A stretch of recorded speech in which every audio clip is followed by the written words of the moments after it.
Assalamualaikum warahmatullahi wabarakatuh. Alhamdulillahi rabbil alamin. Ashhadu an la ilaha illallah wa ashhadu anna Muhammadan abduhu wa rasuluh. Allahumma sholli ala sayyidina Muhammad wa ala ali sayyidina Muhammad. La nabiyya ba'da. Selamat siang, selamat berjumpa kembali dengan Bapak dari Gerai Tak Bernama.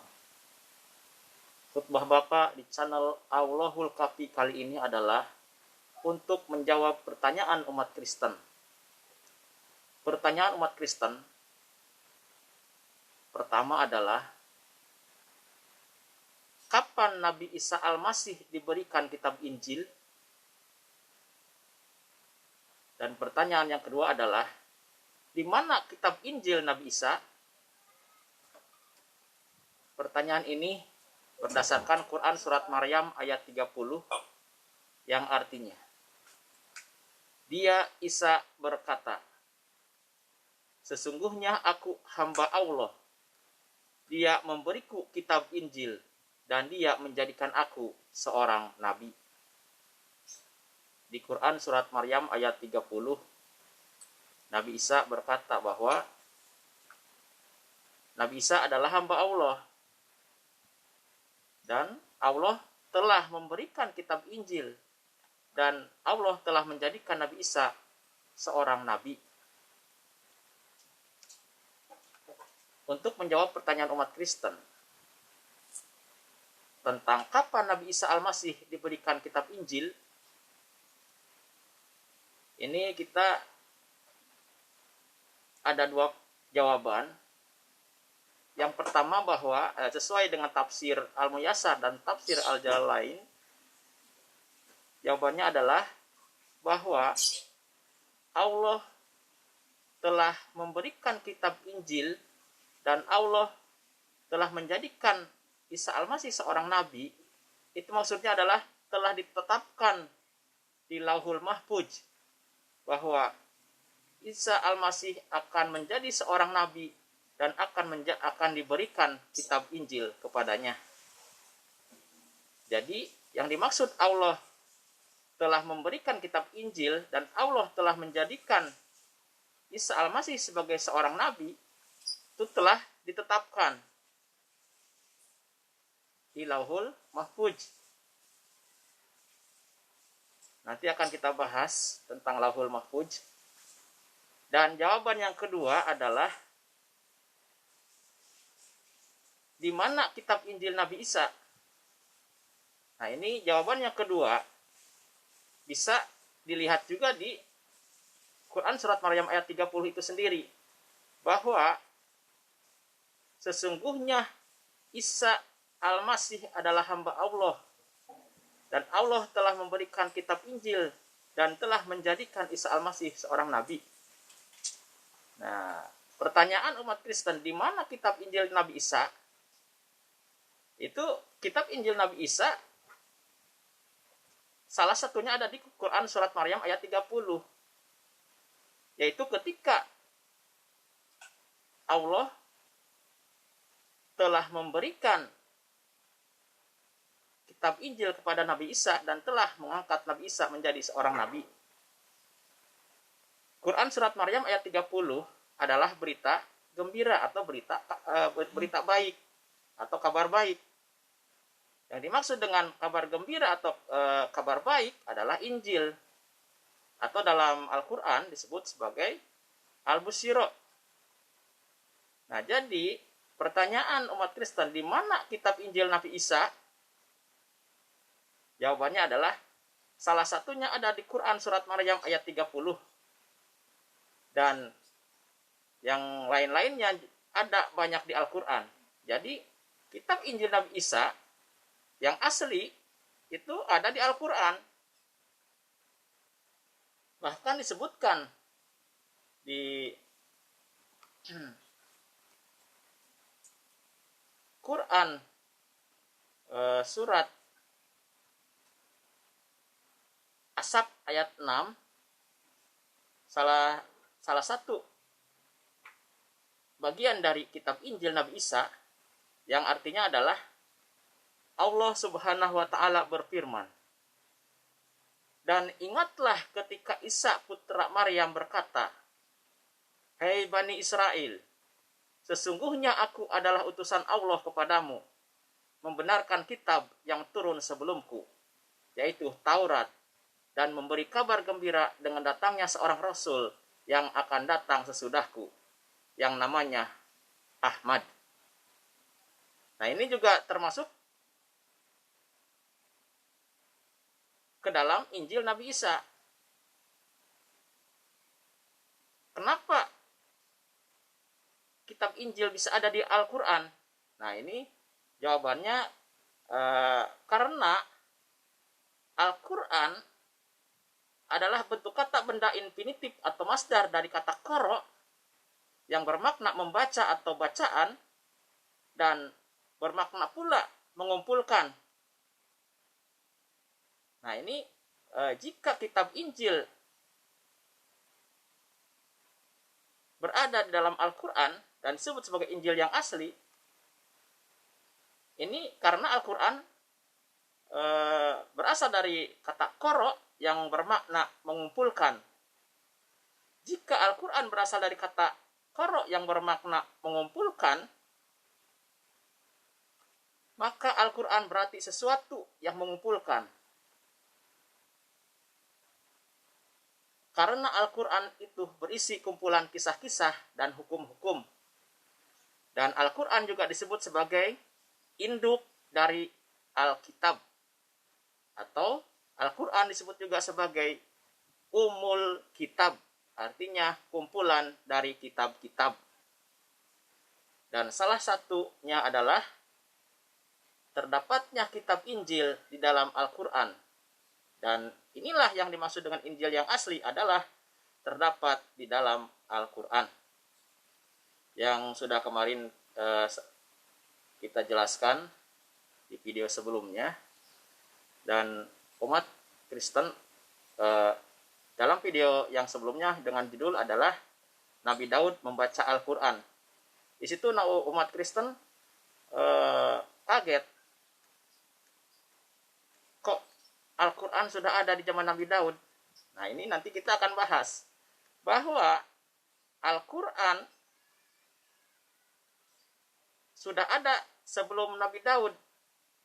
Bahkan sebelum Nabi Adam, Al-Quran sudah ada.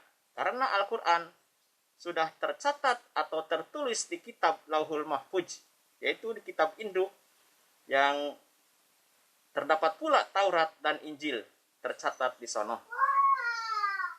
Kita kembali ke bahasan yang tadi tentang pertanyaan umat Kristen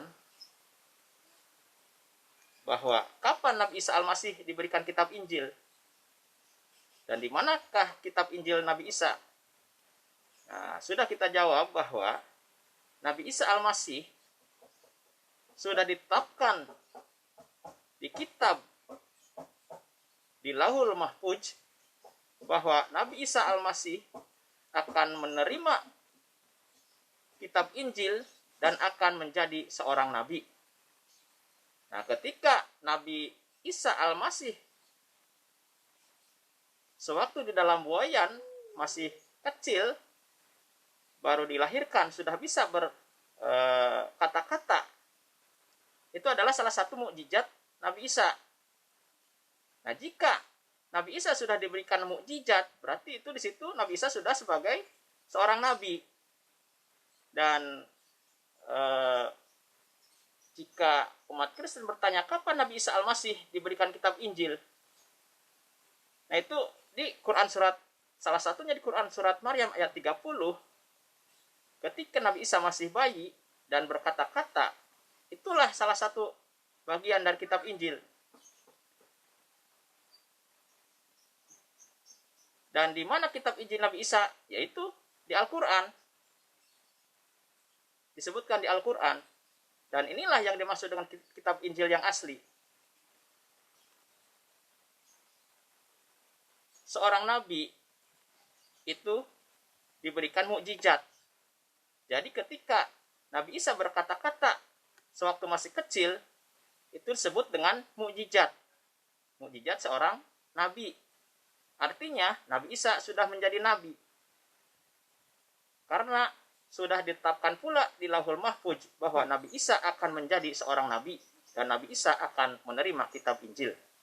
Nah, ketika di Quran surat Maryam ayat 30, itulah mukjizat Nabi Isa sebagai seorang nabi dan itulah salah satu kitab Injil.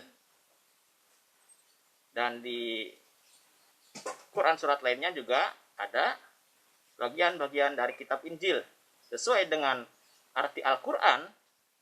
Yang bermakna adalah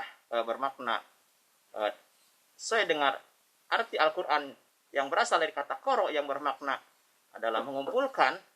Nah, inilah Al-Quran sebut sebagai kitab induk atau umul kitab atau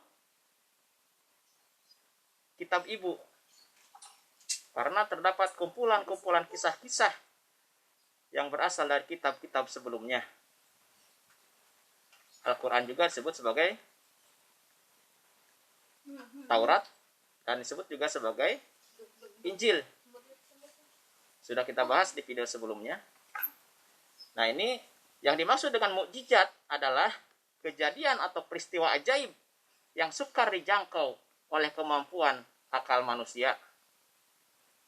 Nah, di Quran surat Maryam ayat 30, bagi umat Kristen itu sulit untuk dijangkau dan sulit untuk dimengerti oleh akal umat Kristen, bahwa anak kecil bisa berkata-kata meskipun masih di dalam buayan, masih menetek, sudah bisa berkata-kata. Dan anak kecil sudah diberikan Alkitab. Ini umat Kristen tidak mampu,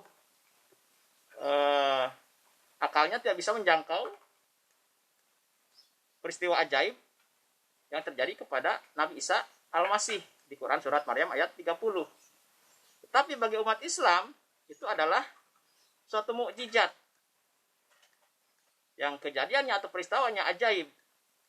Tetapi bagi umat Kristen itu sukar untuk dimengerti dan bahkan tidak bisa dipercaya. Tetapi bagi umat Islam itu adalah mukjizat Nabi Isa yang memang telah terjadi. Nah, sekarang kita akan lihat di tafsir tafsir Muyassar tentang Quran surat Maryam ayat 30. Ini kita ambil dari kita akan baca tafsir Muyassar oleh tim Mujama Rajafad Arahan Syekh Al-Alamah Dr. Salih bin Muhammad Al-Syekh. Isa berkata saat menyusu dalam buayan, sesungguhnya aku adalah hamba Allah. Dia telah menetapkan untuk memberiku kitab, yaitu Injil, dan dia menjadikanku sebagai seorang nabi. Nah, jadi Allah telah menetapkan untuk memberi kitab Injil dan telah menetapkan pula menjadikan Isa Al-Masih sebagai seorang nabi. Ini ditetapkan di kitab Lauhul Mahfuz. Jadi jika umat Kristen bertanya kapan Isa menjadi seorang nabi dan Isa menerima kitab Injil, ini sudah ditetapkan dulu. Jawabannya sudah ditetapkan di kitab Lauhul Mahfuz bahwa Nabi Isa akan menjadi seorang nabi dan Nabi Isa akan menerima kitab Injil.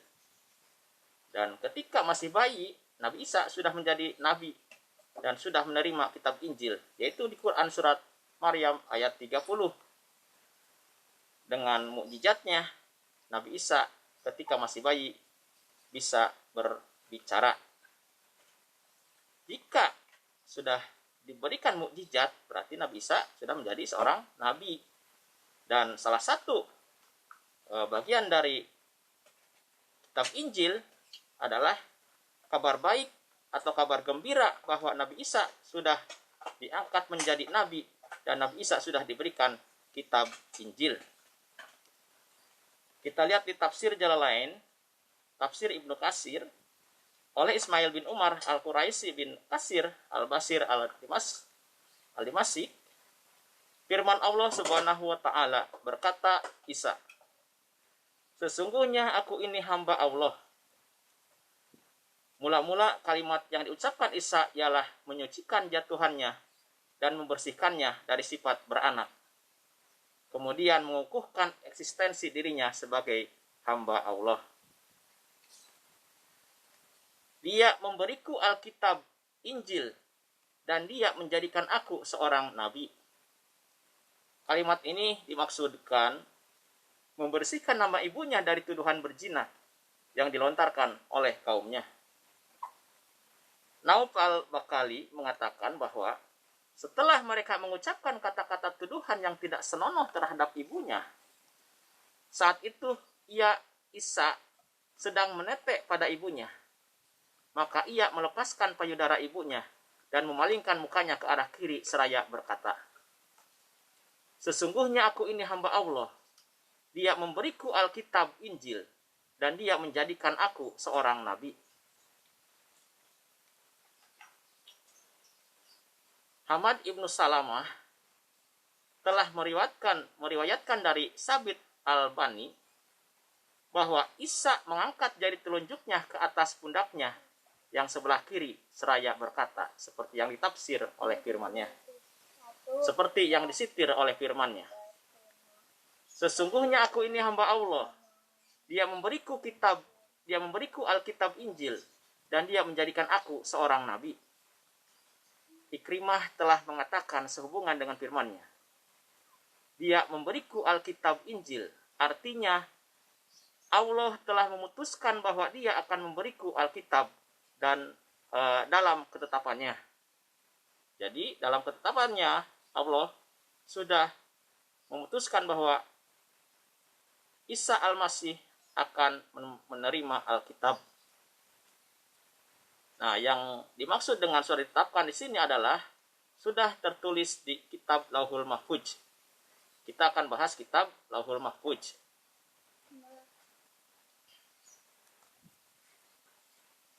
Banyak orang yang tidak mengetahui bahwa terdapat Alkitab Tuhan yang berada di alam gaib, yang merupakan induk Alkitab, termasuk Al-Quran. Paling tidak, Tuhan mengingatkan dengan menyebutkan dalam ayat-ayat Al-Quran dari setidaknya 16 surat, seperti di bawah ini.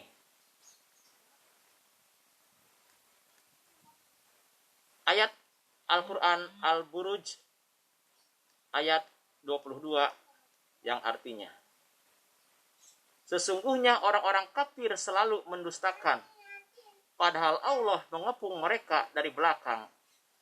Padahal Allah mengepung mereka dari belakang mereka. Bahkan yang didustakan mereka itu ialah Al-Quran yang mulia, yang tersimpan dalam Lauh Mahfuz. Nah, ini menjawab pertanyaan umat Kristen kemarin di video saya sebelumnya. Katanya, Nabi Daud kok membaca Al-Quran? Memang Al-Quran ada sebelum Nabi Daud? Ada. Al-Quran ada sebelum Nabi Daud, bahkan sebelum Nabi Adam Al-Quran sudah ada, yaitu tercatat di Lauh Mahfuz. Ini disebutkan di Quran Surat Al-Buruj ayat 22. Quran Surat Al-Anbiya ayat 105 artinya, mereka tidak disusahkan oleh kedahsyatan yang besar pada hari kiamat, dan mereka disambut oleh para malaikat. Malaikat berkata, inilah harimu yang telah dijanjikan kepadamu, yaitu pada hari kami gulung langit sebagai menggulung lembaran-lembaran kertas, sebagaimana kami telah memulai penciptaan pertama. Begitulah kami akan mengulanginya. Itulah suatu janji yang pasti kami tepati. Sesungguhnya kamilah yang akan melaksanakannya, dan sungguh telah kami tulis di dalam Jabur, sesudah kami tulis dalam Lauh Mahfuz, bahwasanya bumi ini dipusakai hamba-hambaku yang saleh. Nah, ini Di sini juga menjawab bahwa kitab Zabur sudah tertulis di Lauh Mahfuz. Kitab Zabur sudah tertulis di Lauh Mahfuz.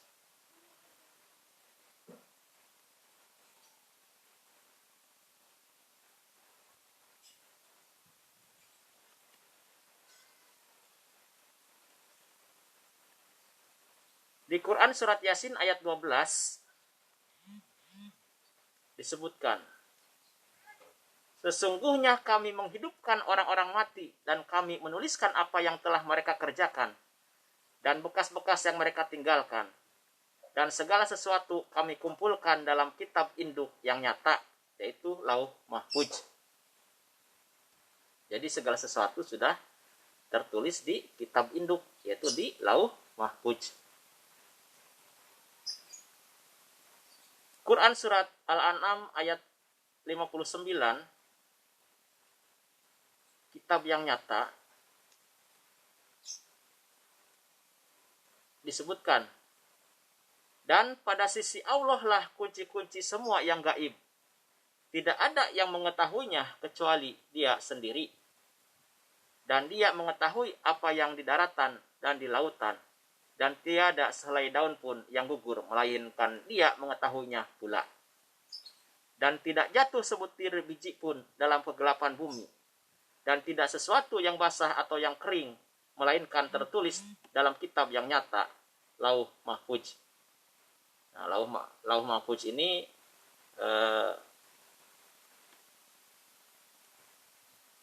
segala sesuatu tertulis di kitab yang nyata, yaitu di Lauh Mahfuz. Quran surat Yunus ayat 61 disebutkan juga, yang artinya, bentar, kamu tidak berada dalam suatu keadaan dan tidak membaca suatu ayat Al-Quran dan tidak membaca suatu ayat dari Al-Quran dan kamu tidak mengerjakan suatu pekerjaan, melainkan kami menjadi saksi atasmu di waktu kamu melakukannya. Tidak luput dari pengetahuan Tuhanmu, biarpun sebesar zarah di bumi ataupun di langit. Tidak ada yang lebih kecil dan tidak pula yang lebih besar dari itu, melainkan semua tercatat dalam kitab yang nyata, yaitu Lauh Mahfuz. Quran surat Hud ayat 6 artinya, dan tidak ada suatu binatang melata pun di bumi, melainkan Allah lah yang memberi rezekinya. Dan Dia mengetahui tempat berdiam binatang itu dan tempat menyimpannya. Semuanya tertulis dalam kitab yang nyata, Lauh Mahfuz.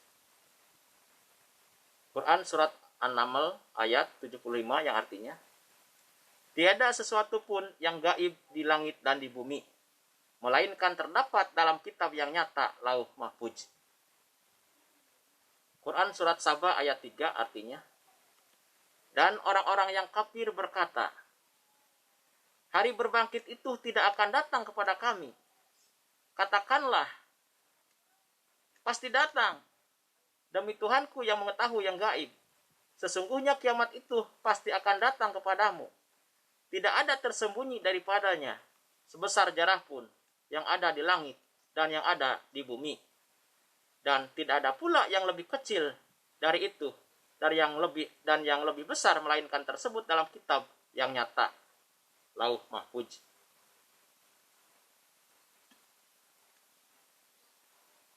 Quran surat Al-Waqiah ayat 78 artinya, sesungguhnya Al-Quran ini adalah bacaan yang sangat mulia pada kitab yang terpelihara, Lauh Mahfuz. Nah, ini disebutkan di sini bahwa Al-Quran adalah bacaan yang sangat mulia pada kitab yang terpelihara. Nah, ya kemarin ketika di video sebelumnya dengan judul Nabi Daud membaca Al-Quran, nah yang dimaksud dengan membaca Al-Quran di situ adalah Nabi Daud membaca bacaan. Karena di sini disebutkan bahwa sesungguhnya Al-Quran ini adalah bacaan yang sangat mulia. Nah, jadi Al-Quran itu adalah bacaan atau yang dibaca, yang tertulis di kitab Lauhul Mahfuz, terpelihara di kitab Lauh Mahfuz. Quran surat Ar-Ra'd ayat 39 menyebutkan bahwa Lauh Mahfuz adalah induk kitab atau umul kitab. Quran surat Ar-Ra'd ayat 39 artinya, Allah menghapuskan apa yang Dia kehendaki dan menetapkan apa yang Dia kehendaki. Dan di sisinya terdapat umul kitab, Lauh Mahfuz. Nah, jadi Lauh Mahfuz juga disebut sebagai umul kitab, sebagaimana Al-Quran disebut juga sebagai umul kitab. Quran surat Zukhruf ayat 3 artinya, demi kitab Al-Quran yang menerangkan, sesungguhnya kami menjadikan Al-Quran dalam bahasa Arab supaya kamu memahaminya. Dan sesungguhnya Al-Quran itu dalam induk Alkitab Lauh Mahfuz di sisi kami adalah benar-benar tinggi nilainya dan amat banyak mengandung hikmah.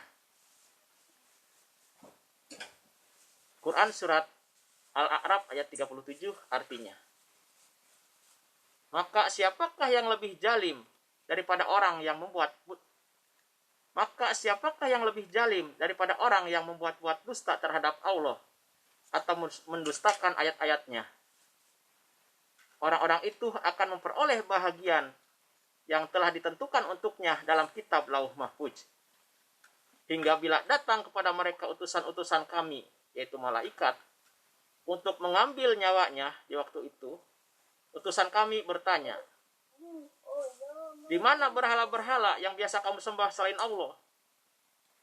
Orang-orang musyrik itu menjawab, berhala-berhala itu semuanya telah lenyap dari kami, dan mereka mengakui terhadap diri mereka bahwa mereka adalah orang-orang yang kafir.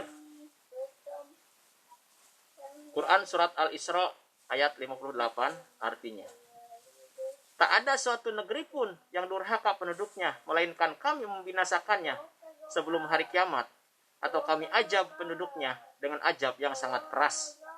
Yang demikian itu telah tertulis di dalam kitab Lauh Mahfuz. Quran surat Al-Hajj ayat 70 artinya, apakah kamu tidak mengetahui bahwa sesungguhnya Allah mengetahui apa saja yang ada di langit dan di bumi? Bahwasanya yang demikian itu terdapat dalam sebuah kitab Lauh Mahfuz. Sesungguhnya yang demikian itu amat mudah bagi Allah. Quran surat Fatir ayat 11 artinya, dan Allah menciptakan kamu dari tanah, kemudian dari air mani, kemudian Dia menjadikan kamu berpasangan laki-laki dan perempuan, dan tidak ada seorang perempuan pun mengandung, dan tidak pula melahirkan, melainkan dengan sepengetahuannya.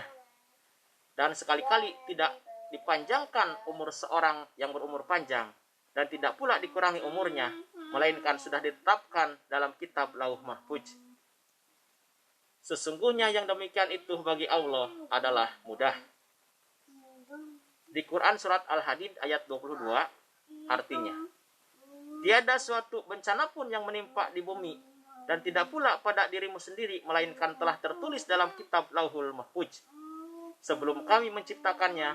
Sesungguhnya yang demikian itu adalah mudah bagi Allah. Nah, ini kita bahas tentang kitab Lauh Mahfuz, bahwa segala sesuatu sudah tertulis dan tercatat di kitab Lauh Mahfuz. Dan salah satunya adalah Al-Quran serta Injil dan Taurat. Sudah tercatat itu di kitab Lauh Mahfuz.